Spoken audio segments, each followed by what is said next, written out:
시청자와 함께하는 시민데스크. 최근 굵직한 세계 이슈들이 참 많았는데요. YTN이 전한 국제 보도는 어땠을까요? 시청자 비평 리뷰 Y에서 집중 조명해봅니다. YTN 경제부의 새로운 도전을 응원해주세요. 오늘 에필로그 Y 시간, 유튜브 채널 아는 경제를 파헤쳐봅니다. 시청자 관심이 집중된 이번 주 뉴스는 어떤 소식일까요? 시청자 브리핑 시시콜콜 위클리 픽, 여러분의 목소리로 채워집니다.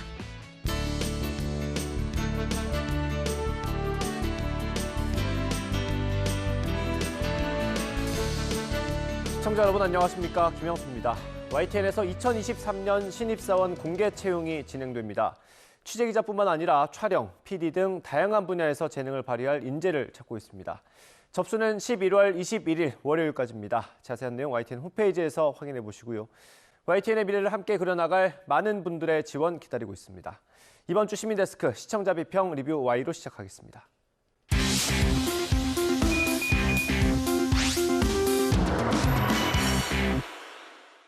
네, 세 분 어서 오십시오. 안녕하십니까?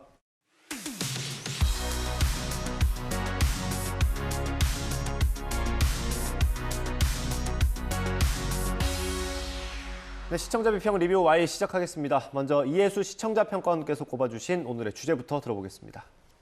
국가 간의 교류가 활발해지면서 각국의 이해관계가 얽힌 이슈가 점차 많아지고 있습니다. 이때 국제사회의 중요 현안을 시민에게 전달하고 분석을 보태는 것은 언론의 역할이기도 한데요. 특히 이번 한 주는 미국의 중간선거, 아세안 정상회의, 유엔 기후변화협약 당사국 총회까지 굵직굵직한 세계 이슈가 참 많았습니다. 오늘 리뷰 Y 시간, YTN의 국제 보도를 살펴보겠습니다. 네, 평가원님 말씀처럼 국제적인 이슈가 다양했습니다. 일단 오늘은 중간선거 내용을 중심으로 볼 텐데요. 평가원님 분석 내용 들어볼까요? 네, 먼저 11월 8일에 치러진 미국 중간선거부터 좀 살펴보겠는데요. YTN은 오늘 미국은 중간선거 투표일, 정치 지형 바뀔까 보도를 통해서 미 중간선거에 대한 전반적인 정보를 다뤄줬습니다. 특히 미 중간선거의 개념이나 의미, 투표 대상, 선거일이 11월 8일 화요일에 정해진 역사적인 맥락도 살펴주어서 좀 유용하다고 생각이 들었습니다. 같은 날 방송된 공화당 유리, 미 중간선거, 한국의 영향은 대담 역시 미국 선거 시스템부터 관전 포인트까지 짚어주었는데요. 특히 중간선거 투표 용지를 이제 공개를 해서 관심을 끌기에도 효과적이었습니다. 네. 저도 동감합니다. 사실 한국과 미국의 선거 제도가 좀 달라서 미국 선거를 접할 때마다 이해가 어려운 부분들이 있는데요. 이 해설 보도들에서는 미국 연방 선거 제도에 대해서 설명해 주시는 것을 시작으로 투표가 어떻게 이루어지는지, 그리고 미국의 민주당과 공화당 각 측의 입장과 주목할 점들을 잘 설명해 주셨습니다. 특히 의석 배분과 선거 결과가 갖게 되는 의미를 짚어주셨는데요. 예를 들면 미국 중간선거 결과가 한반도 상황이나 인플레이션 감축법, 우크라이나 전쟁, 또 미중 관계에 미칠 영향, 이런 것들이 잘 정리돼 있었습니다. 무엇보다 전문가의 언어가 아닌 시청자의 언어로 시청자의 눈높이에 맞게 쉽게 설명을 해주신 부분이 굉장히 인상적이었습니다. 네, 이 미국 선거 제도에 대해서 생소한 분들 많으실 텐데 이거 쉽게 설명하는 건 좀 어렵지 않으셨어요? 네, 저도 사실 어렵습니다. 네. 그런데 이제 쉬운 방법이 뭘 있을까 이렇게 항상 고민했는데 사실 많이 부족했습니다. 그런데도 긍정적으로 평가해 주셔서 감사드리고요. 미국이 기본적으로 우리의 가장 중요한 동맹이고 또 안보뿐만 아니라 경제, 사회, 문화 모든 면에서 가장 큰 영향을 주는 외국입니다. 예. 현지 한인들도 260만여 명, 전 세계에서 가장 많이 나가서 살고 있는 데고요. 그렇기 때문에 중간선거를 비중 있게 보도하는 게 언론사로서는 당연히 해야 될 일이라고 생각합니다. 저희들은 준비를 하느라고 했지만 많이 또 준비하는 사람 입장에서는 부족한 것도 많이 스스로 느낍니다. 그런데 평가를 잘 해주셔서 감사드립니다. 예. 박사님, 이번에 좀 새로운 구성들이 몇 개 있었던 것 같아요. 어떻게 보셨어요? 예, 좀 눈에 띄는 보도들이 있었습니다. 이번 미국 중간선거와 이 선거 관련 영향 보도에서는 YTN이 다양한 방식으로 현지 분위기를 전달하기 위해서 시도를 했던 점들이 좀 눈에 띄었습니다. 미국 동부 경합지 조지아주 분위기는 보도를 예로 들 수 있겠는데요. 이 외에도 현지 한인 커뮤니티 구성원이나 대표자와 화상 연결을 하고 또 특파원을 파견해서 현지 분위기와 상황을 생생하게 전달하려고 노력하신 부분들, 이 부분들이 인상적이었습니다. 네. 저도 박사님과 같은 뉴스에 주목을 했습니다. 말씀하신 코너가 뉴스라이더 미 서부 캘리포니아주 한국계 당선도 관심 중계로 이어졌는데요. 제가 이 중계가 의미 있다고 본 것은 바로 취재원의 활용 방식입니다. 국제 보도에 관한 국내 언론의 비판 중 하나는 특파원의 숫자를 점점 줄인다는 겁니다. 그래서 특파원 파견이 줄다 보니 직접 취재하지 않고 외신에 의존하는 경향도 나타나고 있는데요. 특파원 규모를 늘리는 것이 가장 이상적이고 또 필요한 지적이지만 언론사마다 특파원을 보낼 수 있는 여력도 또 내부 사정도 다를 거라는 생각이 듭니다.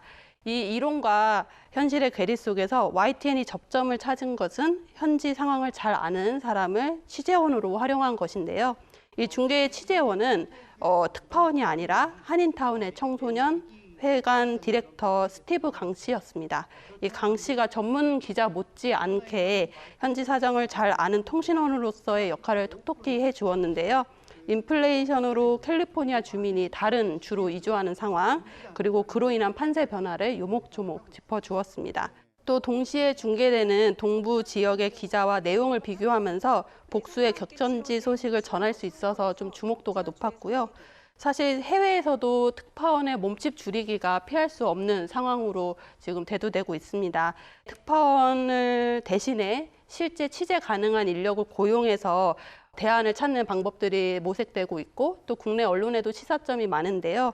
YTN이 그 좋은 사례를 보여줬다고 생각합니다. 예. 교민들의 도움을 받는 것 굉장히 빈도수가 많아지는 것 같고요. 이게 기술적으로 사실 화상 전화 연결하는 것도 굉장히 쉬운 건 아니지 않습니까? 앞으로 많이 활용을 해보면 좋을 것 같아요. 어떤 언론사든 여건이 되면 특파원을 많이 보유해서 현장을 많이 가는 게 훨씬 더 중요하다고 생각합니다.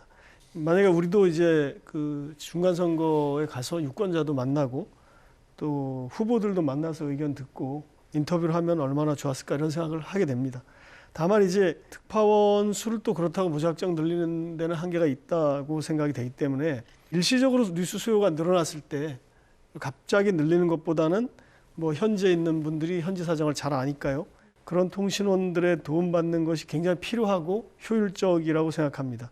특파원 수를 늘리지 않는 것과 무관하게 이미 많이 보편화된 이 화상 전화를 더 자주 사용하는 게 좋다고 생각하고요. 또 많은 취재원을 발굴하고 그 취재원을 네트워크화하는 거 그런 것이 필요하다고 보고 저희도 지금 그렇게 노력하고 있습니다. 네, 두 분께서 이 미국 중간선거 보도 관련해서 형식의 변화, 새로운 시도 이런 걸 좀 좋게 평가해 주신 것 같습니다. 내용은 어땠는지 궁금합니다. 박사님 먼저 들어볼까요?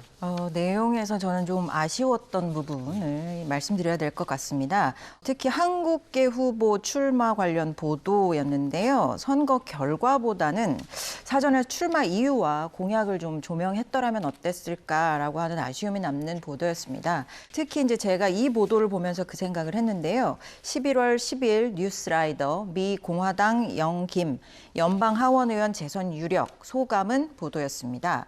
여기서는 한인 여성으로서는 최초로 미 하원에 입성하고 이번에 재선에 성공한 영김 하원의원의 화상 인터뷰가 진행이 됐습니다. 다만 이제 반가움과 동시에 아쉬움이 남는 부분들이 있었는데요. 이건 뭐 국내 선거 보도에서도 공통적으로 지적되는 부분이기도 합니다.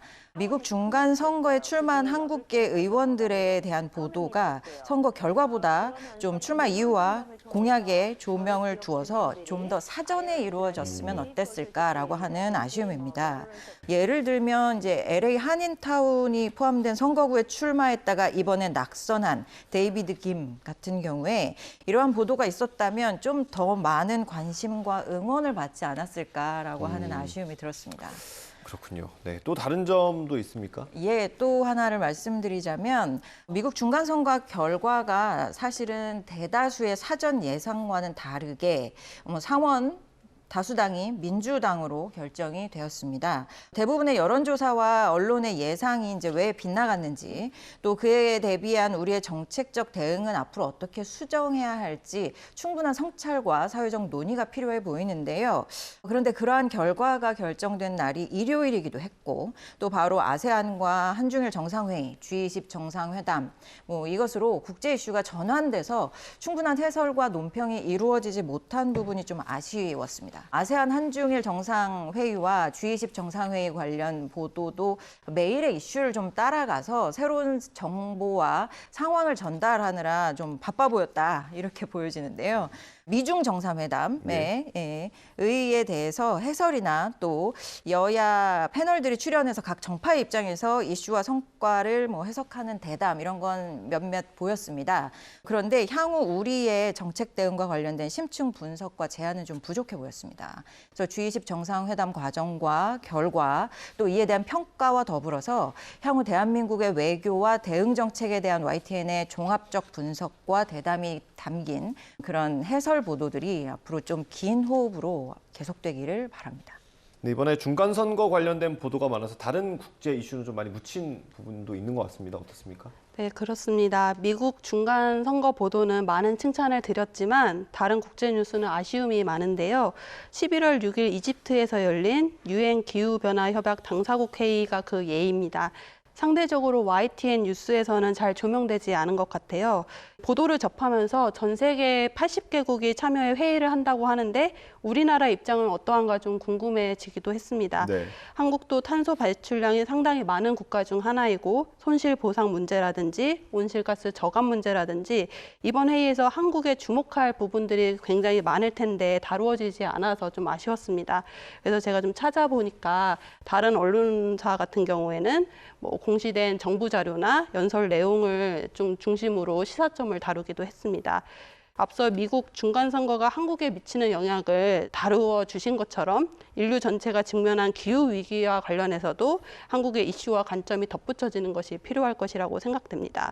다음에는 꼭 다뤄보면 좋을 주제인 것 같습니다. 덧붙여서 사실 제가 이전에도 리뷰 Y에서 다룰 주제를 고르면서 국제 보도도 사실 많이 살폈었는데요. 그 양이 현저히 적어서 비평을 준비하기가 쉽지가 않았습니다. 이렇게 YTN이 미 중간 선거만큼 해외 소식을 다채롭게 다룬 적이 있었던가 떠올려 보면 국제 뉴스를 바라보는 범위나 시각은 좀 좁았던 것이 사실입니다. 국제 뉴스가 한중일 3국이나 서방 선진국에 집중이 되면서 우리가 접해야 할 뉴스를 쉽게 못 접하고 있는 문제를 조금 지적을 하고 싶고요. 국제 보도의 관심과 폭의 깊이를 넓히는 YTN이 되길 기대합니다. 최근에 다양한 이슈들로 국제부에서 다루어야지 되는 그 보도량 자체가 굉장히 많아지고 있다 이렇게 봅니다. 인력 구성이나 보도 대상의 선정에도 어려움이 굉장히 많으실 것 같은데요. 국제부 취재와 보도는 주로 어떻게 이루어지나요? 저희 국제부에 이제 부장을 포함해서 14명이 근무를 하고 있습니다. 미국, 중국, 일본의 특파원이 1명씩 3명이 나가 있기 때문에 모두 17명이 일을 하고 있는데요. YTN 국제부는 단신 기사를 간단한 걸 빼고도 하루에 리포트하고 기자 출연을 10건 정도 합니다. 사실 국내에서 이렇게 많이 하는 그 방송사는 거의 없을 겁니다. 저희 YTN이 이렇게 국제 뉴스를 위해서 노력을 하고 있지만 사실 시청자분들의 국제 뉴스에 대한 요구가 더 빨리 그다음에 더 높게 나타나고 있는 것이 사실입니다. 그래서 저희 국제부도 최대한 노력을 하고 있지만 사실 두 분의 지적이 저희들이 더 발전할 수 있는 어떤 밑거름이 될 수 있다고 생각합니다. 외부의 이런 지적이 YTN의 어떤 국제 뉴스의 발전에 도움이 될 거라고 생각합니다. 인력이 많으면 좋겠지만 그 제한된 인력 내에서 지금 국제부 기자들이 열심히 하고 있다는 점 알아주시면 좋을 것 같고요. 오늘 리뷰 Y 내용 정리 한번 해보겠습니다. 이것만은 꼭 시간입니다. 평가원님부터 한 줄 요약 들어보겠습니다. 국제 뉴스 외신 인용 넘어 적극적인 발굴로. 세계가 하나로 연결되는 시대에 각국의 교류와 연합, 갈등이 많아지면서 시민들도 국제 뉴스가 중요하다는 것엔 많이 공감하고 있습니다. 균형 있는 국제 뉴스를 발굴하면서 적극적으로 논평을 생산하는 YTN의 행보를 기대합니다. 네, 다음 김은정 박사님 들어보겠습니다. 국제보도, 대한민국 언론 YTN만의 렌즈로 담아내야. 지금은 어느 때보다 대한민국에 살고 있는 우리의 삶에 국제적 이슈와 정세가 직접적으로 영향을 미치는 때입니다. 대한민국의 언론으로서 YTN이 YTN만의 관점과 시각으로 국제 이슈를 전달하고 토론을 독려하는 공론장 역할을 해주시길 응원합니다. 네, 오늘 리뷰 Y 순서는 여기서 마치도록 하겠습니다. 세 분 오늘 말씀 잘 들었습니다. 감사합니다.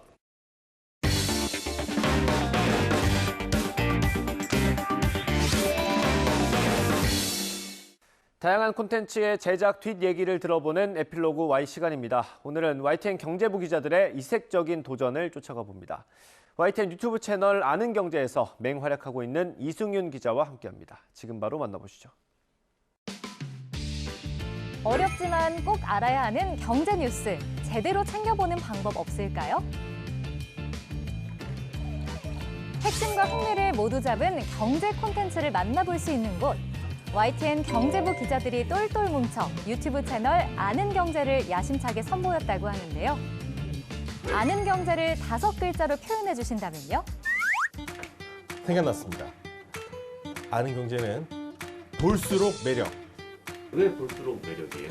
처음엔 좀 잘 모르겠지만 보면 볼수록 정말 볼 게 많은 그런 내용이 들어있기 때문에 볼수록 매력입니다. 오늘 에필로그 Y 시간 경제부 이승윤 기자와 함께합니다. 네, 이 기자 어서 오세요. 네, 안녕하세요. 네, 굉장히 오랜만에 나오셨어요. 2번째 출연하셨는데 잘 지내셨죠? 네, 그때 봄이었는데 이제 가을이 되고 겨울이 되는 거 보니까 정말 시간이 빨리 가는 것 같네요. 근데 오늘은 저희가 유튜브 채널이죠. 아는 경제, 경제부에서 새로 만들었다고 합니다. 이 얘기를 좀 해볼까 합니다. 네. 먼저 이게 어떤 채널이고 어떤 콘텐츠를 다루고 있는지 소개부터 해주시죠. 아는 경제는 일단 경제부 기자들이 유튜브를 한번 해보자. 그래서 저희 뉴스에서 다루지 못했던 이야기들을 가감없이 전해주자는 그런 취지에서 만들어졌고요. 그래서 처음에는 3가지 이제 컨셉으로 나왔어요. 제가 이제 현장에 가서 주로 체험, 경험, 그리고 이제 실험을 해보는 시박이 간다가 있고요. 그리고 조태현 기자가 이제 출연을 하면서 자기가 이제 아는 내용들을 정리해주는 뭐 코드블루라고 있고요. 네. 그 다음에 이제 권남기 기자가 자기가 직접 출연하진 않고 안보라 앵커의 이제 톡톡 튀는 그런 진행을 이용해서 전문가와 함께 대담을 나누는 경제를 좀 다방에서 얘기하는 것처럼 이제 편하게 얘기해보자 하는 경다방이 있는데 저는 거기서 이제 시박이 간다를 맡고 있습니다. 제가 맨 처음에 이제 들었을 때 이 시박이 간다 이 제목을 듣고 어떤 뜻인지 유추를 해봤는데 진짜 끝까지 모르겠더라고요. 이 제목은 어떻게 해서 지어지게 된 건가요? 궁금한 게 어떤 좀 유출해 보셨어요? 저는 뭐 시시콜콜한 경제 뭐 뒷이야기를 뭐 박살낸다 이런 식으로 생각을 해봤는데 진짜 저만의 그냥 유추였습니다. 그게 더 꿈보다 해몽이 좋은데요? 아 그래요? 원래는 이제 경제부장이 이제 그때 저랑 같이 아이디어 회의할 때 시박이 간다로 하겠다. 시라큐즈 박사 이승윤이 간다라고 그냥 하자고. 왜냐면은 야, 뭐 시라큐즈 박사 중에 유튜브 하는 사람 너밖에 없을 거 아니냐. 그래서 이제 그 제목으로 가면 안 되겠다 생각이 들어서 정말 밤새 여러 가지를 많이 연구해 갔는데 네. 부장이 그냥 야, 다 별로고 이걸로 가 그래서 지금 했는데 이름에 부끄럽지 않게 다방면의 이야기를 좀 다채롭게 전해드리려고 노력하고 있습니다. 그럼 여기서 지금 다루고 있는 아이템은 어떤 것들이 있나요? 시박이 간다는 원래 경제의 이런 시시콜콜한 이야기를 저희가 직접 체험하고 경험하고 실험해본 이야기를 전해드리려고 했었습니다. 그래서 대체육을 만들 때 어떻게 만드는가, 맛이 어떤가, 아니면 뭐 저 장안평에 가서 중고차를 사기 당하지 않고 살려면 어떻게 해야 되는가 이런 좀 프랙티컬한 좀 실용적인 그런 경제 지식을 좀 전해드리는 것도 있었는데 이제 아무래도 유튜브를 하다 보니까 인기나 조회수를 신경을 쓸 수밖에 없더라고요. 그래서 유튜브 세계에서 스테디셀러인 밀리터리 쪽을 좀 저희가 다루게 됐고 뭐 아는 경제라 그래서 경제 얘기만 할 것 같지만 경제와 연관된 거면 뭐든지 다룬다고 보시면 될 것 같고요. 앞으로도 정말 소재는 다양하게 저희가 준비하려고 하고 있습니다. 그럼 같은 주제 이 경제 뉴스라도 시박이 간다에서만 볼 수 있는 포인트가 있습니까? 시박이 간다는 기본적으로 현장 위주로 가고요. 네. 그래서 처음에 제가 이제 그 컨셉도 직접 먹어보고 직접 가보고 이런 거였어요. 제가 좀 이렇게 싸봐도 돼요? 네. 이렇게 해서 보시고, 네. 왼손으로 잡으시고, 네. 지금 보시는 게 KF-21 보라매용 A사 레이더입니다. 수십 개의 목표를 한꺼번에 탐지할 수 있는 특징이 있는데 지금 보시는 알카트라나 가스 복합 화력 발전소는 요르단 전체 전력의 10분의 1을 담당하고 있고 만약 이곳에서의 전력 공급이 끊기면 수도인 암만이 암흑천지로 변하게 됩니다. 다만 이제 밀리터리만 약간 좀 예외인데 사실은 이 F-35나 F-15나 굉장히 보안 등급이 높아요. 심지어 F-35 같은 경우는 공군참모총장이 타려고 했는데 보안인가가 안 났어요. 심지어. 그러니까 공군의 최고 수장이 타려고 해도 못할 정도로 이게 보안 등급이 높은 게 전투기다 보니까 현장에서 직접 저 찍고 싶죠. 근데 못 찍는 거는 이제 저희가 취재해 놓은 게 있으니까 그 영상으로 저희가 대체를 하고 대신에 이제 현장에 갈 수 있는 거 예를 들면 뭐 권총, 소총 이런 거는 제가 취재할 수 있으니까 네. 앞으로 이제 또 가서 또 직접 제가 쏴보기도 할 예정입니다. 기자로서 한 가지 주제로 이 뉴스 리포트물을 만들 때 그리고 유튜브용 콘텐츠로 제작할 때 가장 큰 차이점은 뭔가요? 일단 게이트키핑 과정이 다르고요. 그러니까 게이트키핑이란 거는 말 그대로 뉴스를 뭘 취재할 것인가, 그래서 이걸 어떻게 나중에 방송에 내보낼 것인가를 계속 이제 우리 그 부장과 이제 선임 기자와 함께 이야기하면서 소통하면서 이제 그거를 스크리닝 해나가면서 이제 불필요한 부분을 잘라내는 그런 과정인데, 이제 그러다 보면은 결국 한 이야기할 게 원래 한 1시간이 넘어도 딱 1분 30초로 줄어듭니다.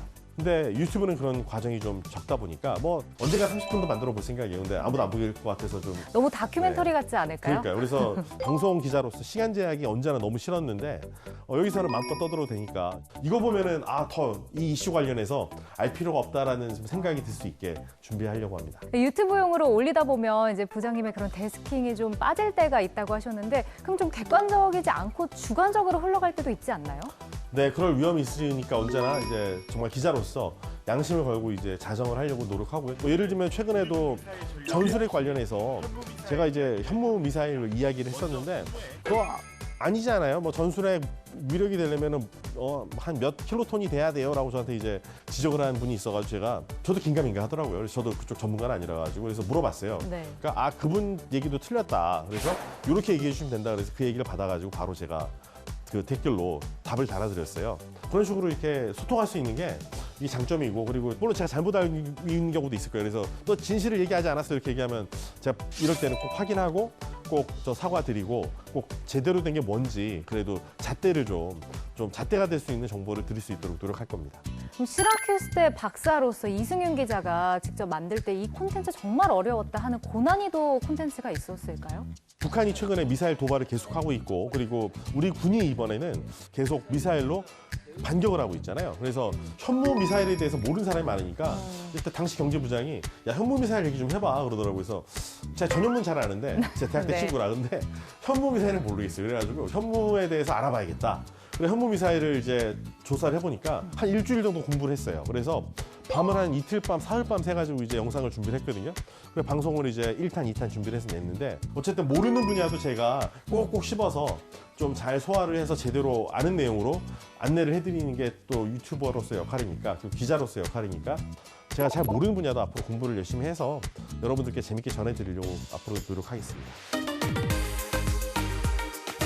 이승윤 기자가 이제 기자로서는 다재다능한 베테랑이시지만 사실 유튜브 세계에서는 신입이거든요. 어려운 점 많으실 것 같은데요. 일단 다재다능하다는 말씀에서 좀 약간 좀 부담감을 느끼고요. 네. 정말 혼자서 해야 되거든, 모든 걸.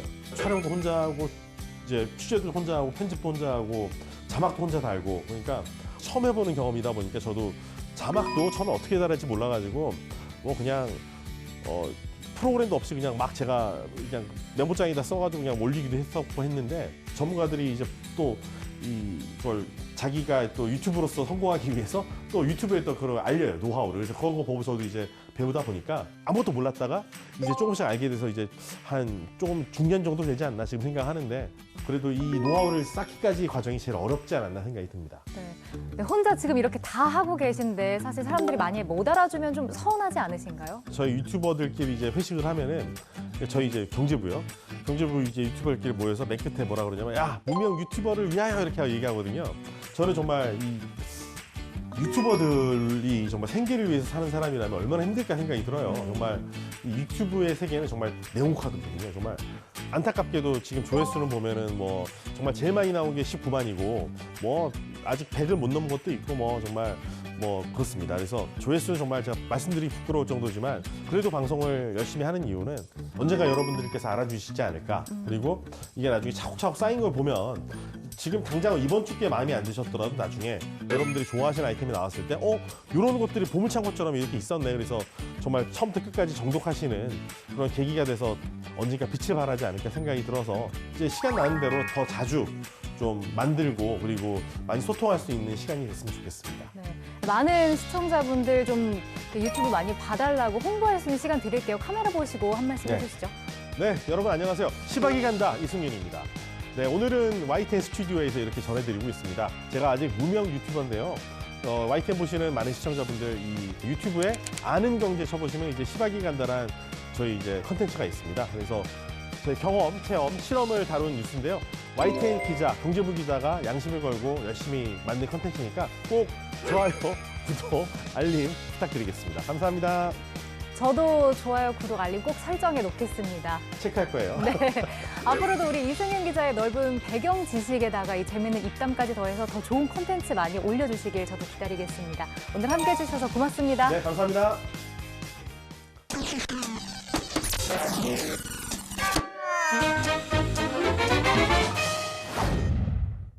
YTN을 통해 방송된 다양한 소식을 시청자와 함께 돌아봅니다. 이번 주 YTN을 뜨겁게 달군 이슈로 준비했습니다. 시청자 브리핑 시시콜콜 위클리 픽입니다. 아파트 지상 주차장에서 이리저리 돌진하고 다니던 택시가 행인까지 덮치면서 주민 한 명이 숨졌습니다.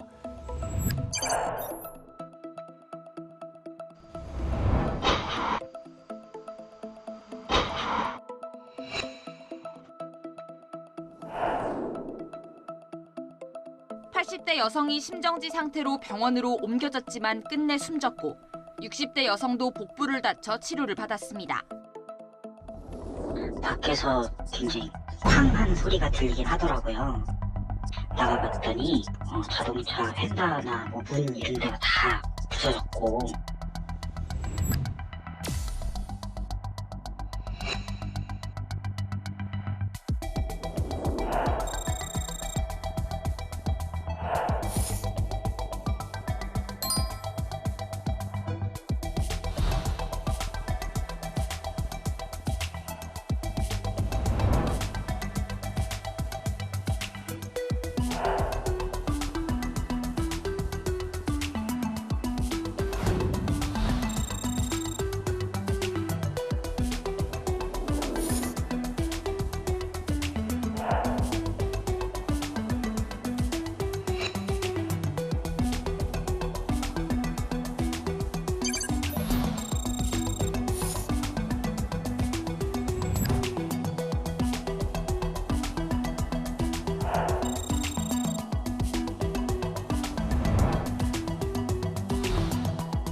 경찰은 70대 택시기사가 술을 마신 건 아니었던 걸로 보고 주차장에서 빼려던 차가 급발진했다는 기사의 주장이 맞는지 따져보고 있습니다. 대구에 있는 한 편의점에서 한 여성이 이유 없이 다른 사람을 폭행하는 일이 벌어졌습니다. 출동한 경찰까지 때려 현행범으로 체포가 됐는데요. 결국 가족이 와서 신원보증이 됐다는 이유로 몇 시간 지나지 않아 풀려났는데 같은 편의점을 다시 찾았다고 합니다.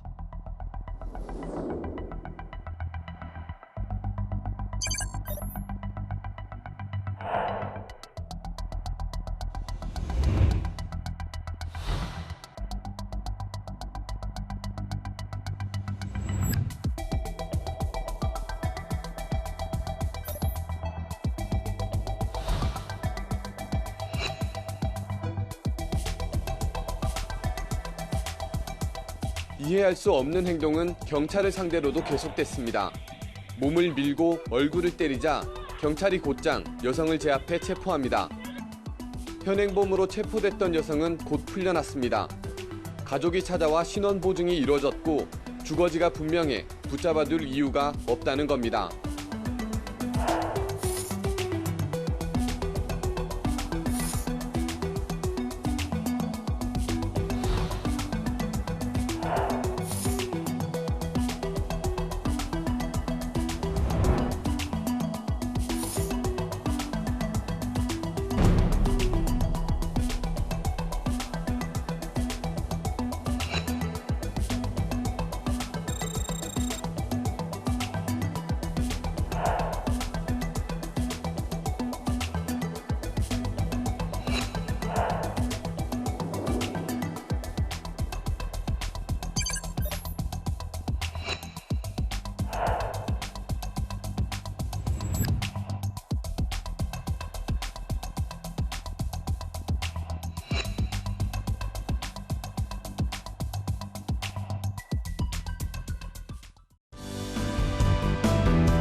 안녕하십니까. YTN DMB 시청자위원회 2022년 11월 회의를 시작하도록 하겠습니다. 오늘은 뉴스 영상 정보쇼로서 시청자들에게 많은 사랑을 받고 있는 프로그램인 유튜브 프로그램을 중심으로 해서 시청자 여러분의 좋은 말씀을 듣는 시간을 갖도록 하겠습니다.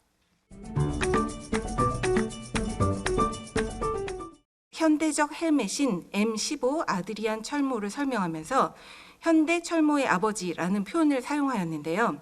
통상적으로 무엇의 아버지라는 표현은 무엇의 개발자 또는 창시자인 인물을 지칭하는 용어로 인식되기에 M15 아드리안 철모가 현대 철모의 아버지라는 표현은 다소 어색하게 느껴졌습니다.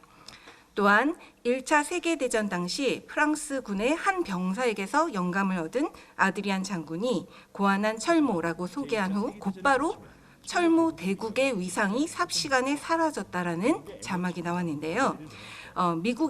그러면서 미국의 철모로 바로 주제가 옮겨갔습니다. 철모 대국이라고 프랑스가 인식될 만큼의 어떠한 직접적인 언급도 없이 갑자기 개인에서 국가로의 전개는 좀 부자연스럽게 느껴졌습니다.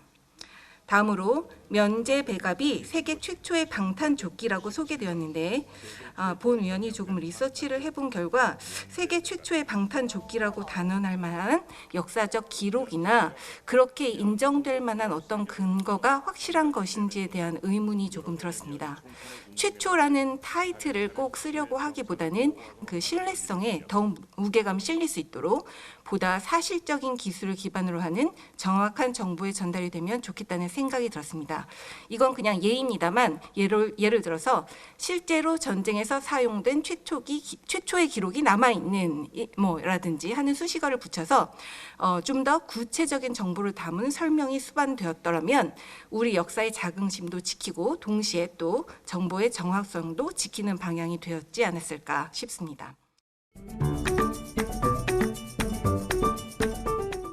시청자의 입장에서는 몇 가지 부분에서 아쉬움이 느껴졌습니다.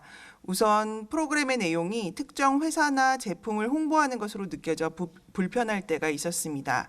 예를 들어 71회에서는 3점식 운전벨트의 발명 과정을 설명하면서 특허권을 포기한 V사의 이야기가 언급되는데 그 과정에서 V사의 차를 사야겠다, V사의 차를 타고 싶다 등과 같은 발언이 반복되었습니다. V사의 결정이 인류에 좋은 영향을 미친 것은 사실이지만 그렇다고 해서 방송에서 광고처럼 특정 회사 차량의 안전성이나 그 차량에 대한 구매욕을 지속적으로 표현하는 것은 방송의 중립성을 지키지 못한 것이라는 생각이 듭니다.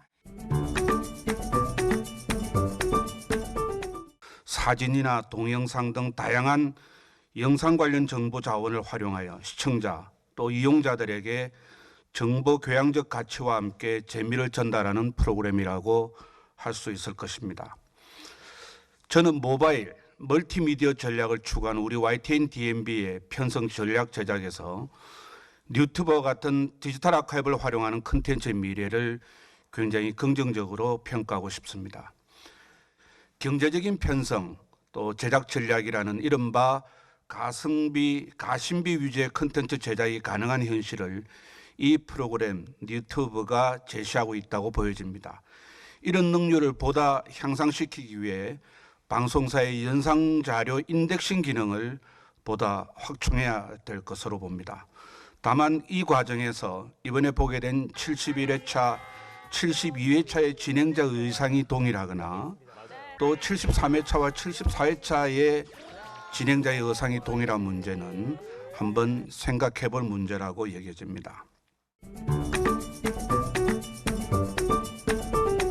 프로그램 그 중간중간 흐름을 끊는 농담이라든가 그다음에 적절치 못한 멘트만 제외한다면 그 프로그램 자체에 녹아있는 정보의 질은 굉장히 높아서 시청 시의 정보의 만족도는 상당히 높았습니다. 씨름의 기원이 택견에서부터 시작했느니 아니면 태권도라는 자체의 컨텐츠가 있다라는 논쟁이 오래전에 있었던 기억이 있어서 제가 씨름을 봤는데요. 그 씨름의 역사에 대해서 알게 되고 인식하게 되는 만족감이 아주 컸는데요. 씨름의 기원부터 현재 이루어지고 있는 씨름의 현대화까지 정확히 찝어줬고 인식하게 만드는 만족감이 아주 컸습니다. 좀 더 제작 형식이나 멘트 등을 간소화시키고 또 프로그램의 호흡 자체를 속도감 있게 가져가고 상식 그 자체나 그리고 전달하고 싶은 사실 그 자체에 집중하는 것이 오히려 현재 마니아층의 세대의 입맛에 맞는 프로그램을 만드는 것이라고 생각되어집니다. 옛날식 그림과 붓글씨체, 예스러운 톤과 멘트 등을 구사해서 주제와의 일관성을 이루고 있습니다. 다만 자막 스타일이 이 프로그램 컨셉과 걸맞게 매우 다양하고 다채로운데 이것이 프로그램을 오히려 산만하게 만드는 오게티랄까요? 프로그램 컨셉은 톡톡 튀는 거고 또 그에 맞게 진행자도 매우 생기발랄하고 스튜디오 구성과 컬러도 화사하게 밝게 느껴집니다.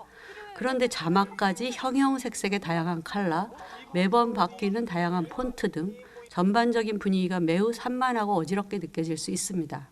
자막 정도는 몇 가지 컬러와 폰트 중심으로 반복 사용하는 게 나을 것 같습니다.